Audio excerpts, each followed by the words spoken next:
तो दोस्तों शुरू करते हैं आज की इंफ्रा न्यूज। पहली खबर आ रही है हमारे देश के पहले बुलेट ट्रेन लाइन से रिलेटेड, जहां पर मुंबई की बीकेसी में जो फाइनल बुलेट ट्रेन स्टेशन बनने वाला है उसके बिडिंग का रिजल्ट आ गया है और एचसीसी या हिंदुस्तान कंस्ट्रक्शन कंपनी और मेगा इंजीनियरिंग इंफ्रास्ट्रक्चर लिमिटेड, जिन्होंने दोनों ने मिलकर बिड प्लेस की थी, वो जीत गए हैं इस प्रोजेक्ट को बनाने के लिए।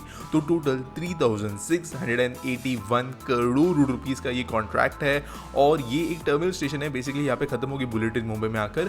और दोस्तों ये पूरे के पूरे बुलेट ट्रेन लाइन का सबसे महंगा स्टेशन है, क्योंकि ये एक महंगे एरिया में तो बन ही रहा है, लेकिन ये पूरी तरीके से अंडरग्राउंड स्टेशन होने वाला है। और जो उसके ऊपर का एरिया है, यहाँ पर एक पूरा का पूरा ऑफिस डिस्ट्रिक्ट बनाया जाएगा। ऑफिस डिस्ट्रिक्ट तो यहाँ पे ये कॉन्ट्रैक्ट में नहीं है, लेकिन जो अंडरग्राउंड स्टेशन है उसके लिए मोर देन 3600 करोड़ रुपीज खर्च किए जाने वाले हैं। ट्रेन जो है वो 16 कोच की होगी, जो पूरी अंडरग्राउंड यहाँ पे होस्ट हो सकेगी। 6 प्लेटफॉर्म्स यहाँ पर होंगे और अराउंड प्लेटफॉर्म रन 414 मीटर की होगी। और साथ साथ जो भी मॉडर्न आप चीजें समझ सकते हो एक अंडरग्राउंड स्टेशन में होनी चाहिए, जो बुलेट ट्रेन होस्ट करेगी, वो यहाँ पर बनाए जाएंगे। अगली दोस्तों जो खबर आ रही है वो है Afcons infrastructure limited, Larsen and Toubro, Nagarjuna construction company NCC से रिलेटेड, जिन्होंने बिड सामने रखी है 3000 करोड़ के अहमदाबाद स्टेशन रिडेवलपमेंट प्रोजेक्ट के लिए। तो दोस्तों ये नॉर्मल रेलवे स्टेशन है, आप जैसे जानते हो कि गांधीनगर का रिडेवलपमेंट हुआ था जो एक महंगा रिडेवलपमेंट था, उसी तरीके से अहमदाबाद भी उन स्टेशन में से है जहां पर बहुत ज्यादा बड़े पैमाने पर रिडेवलपमेंट की जा रही है, न्यू दिल्ली, मुंबई सीएसएमटी के जैसे। और यहाँ पे इन 3 कंपनीज ने बिड सामने रखी है। ये भी स्टेशन जो बनेगा, यहाँ पर नीचे स्टेशन तो मॉडर्नाइज होगा ही, लेकिन ऊपर रिटेल एंड कमर्शियल स्पेस भी बनाया जाएगा, जिसके लिए डिजाइन हमें देखने के लिए ऑलरेडी मिले थे। अगली दोस्तों खबर आ रही है उत्तर प्रदेश से, जिन्होंने 2000 करोड़ का बजट अनाउंस किया है स्टेट के अंदर क्वालिटी एजुकेशन और स्किल डेवलपमेंट के अंदर इंप्रूवमेंट्स लाने के लिए। इसमें से 1000 करोड़ रुपए हर डेवलपमेंट ब्लॉक को इंडिविजुअली एलोकेट किए जाएंगे और टोटल 880 प्राइमरी स्कूल्स और अपर प्राइमरी स्कूल्स के अंदर बेसिक एजुकेशन डिपार्टमेंट के अंदर ये इन्वेस्टमेंट होगा। इसके जरिए गवर्नमेंट को उम्मीद है कि जो बच्चे बाहर आ रहे स्कूल के उत्तर प्रदेश के, वो बेहतर क्वालिटी ऑफ एजुकेशन के सबसे आगे आएंगे, क्योंकि करंटली उत्तर प्रदेश का नाम इतना ऊपर नहीं है in terms of quality education, और ये चीज के जरिए ये चेंज करने की कोशिश की जाएगी। अगली दोस्तों खबर आ रही है नॉर्थ ईस्ट से, जहां पर गवर्नमेंट ने बताया कि उन्होंने नॉर्थ ईस्ट में 2014 के बाद से 3.84 करोड़ रुपीस खर्च किए हैं अलग अलग डेवलपमेंट प्रोजेक्ट चलाने के लिए। और बेसिकली जो जीबीएस है पूरा ग्रॉस डोमेस्टिक बजटरी सपोर्ट, उसका 10% में अमाउंट ही निकल कर आती है। वैसे अमाउंट है 3,84,426 करोड़ रुपीस। और road connectivity, air connectivity, railway network, waterways, telecom, power, इन सेक्टर्स में मेजर इन्वेस्टमेंट हुई थी। अगली दोस्तों खबर के बारे में बात करें तो वो हमारे डिफेंस से रिलेटेड है, जहाँ पर इंडियन आर्मी ने कहा है कि वो ऑर्डर प्लेस करेंगे गवर्नमेंट के innovation for defence excellence project के अंतर्गत। यानी जो ये कंपनीज ने अलग अलग चीजें बताई होगी, उनके अंदर से अलग अलग ऑर्डर्स प्लेस करेंगे, जिसकी वजह से इंडिया की जो डोमेस्टिक सेक्टर है अभी डिफेंस मैन्युफैक्चरिंग के अंदर, स्पेशली जो नई कंपनीज है, उनको यहाँ पर बढ़ावा मिलेगा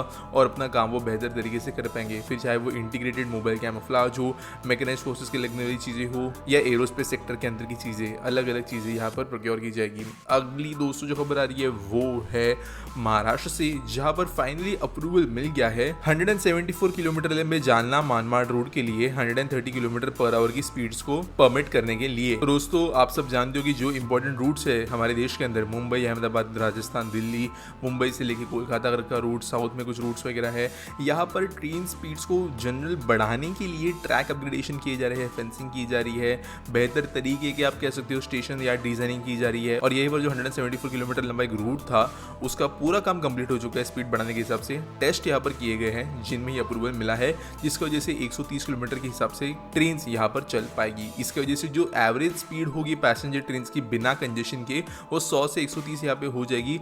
और मे भी हो सकता है कि इस रूट के एक्चुअल ऑपरेशन शुरू होने के बाद में हमें एक नई वंदे भारत रूट इस पे देखने के लिए मिलेगी, जो ज्यादा स्पीड से चलेगी। अगली दोस्तों जो खबर है वो है कोलकाता से, जब कोलकाता, हावड़ा, कल्याणी, इन शहरों को मिलाते हुए एक 4000 करोड़ का रिंग रोड प्रोजेक्ट बनाने का प्लान सामने रखा गया है। बेसिकली प्रपोजल है जहाँ पे ट्रैफिक कंजेशन रिड्यूस करना, शहरों को कनेक्ट करना और सिर्फ कमर्शियल व्हीकल्स को अलाउड करने की बात यहाँ पर की गई है। जो पीडब्ल्यू डिपार्टमेंट है वेस्ट बंगाल के, उनके द्वारा यह प्रपोजल दिया गया है। अगर ये बनता है तो कोलकाता शहर के अंदर काफ़ी इंपॉर्टेंट रोल प्ले करेगा, क्योंकि करंटली कोलकाता क्योंकि नदी के लगते हुए डेवलप हुआ है, तो अप डाउन ट्रैफिक मूवमेंट यहाँ पे बहुत ज़्यादा है। अगली खबर दोस्तों आसाम से, जाके चीफ मिनिस्टर ने कहा है कि पंजाब की जीडीपी को आसाम आने वाले 3 साल में ओवरटेक कर लेगा।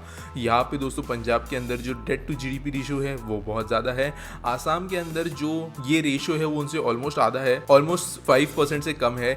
इसके अलावा ग्रोथ रेट आसाम की जीडीपी का ज़्यादा है, जिसका वजह से अगर कैलकुलेशंस करें तो करेंटली 22-23 के इकोनॉमिक कंडीशंस के हिसाब से 5,50,000 करोड़ रुपीस की आसाम की जीडीपी होने वाली है, जबकि पंजाब की स्टैंड कर दी है 6,80,000 पे।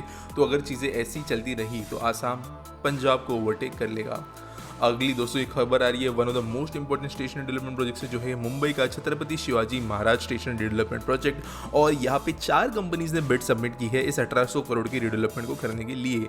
यहाँ पर ये एक यूनेस्को वर्ल्ड हेरिटेज साइट है। इसके लिए यहाँ पर जो क्राइटेरिया थी रिडेवलपमेंट के लिए वो स्ट्रिक्ट थी, और इसकी वजह से Larsen and Toubro, Afcons infrastructure, Ahluwalia contracts और नागार्जुन कंस्ट्रक्शन, ये बड़ी कंपनीज ही है जिन्होंने सक्सेसफुली बिड सबमिट की है। आने वाले कुछ हफ्तों के अंदर हमें कौन ये बिड एक्चुअल में जीतता है वो समझ में आएगा, जिसके बाद में वर्क ऑर्डर्स निकलकर काम एक्चुअल में ग्राउंड पे शुरू हो पाएगा।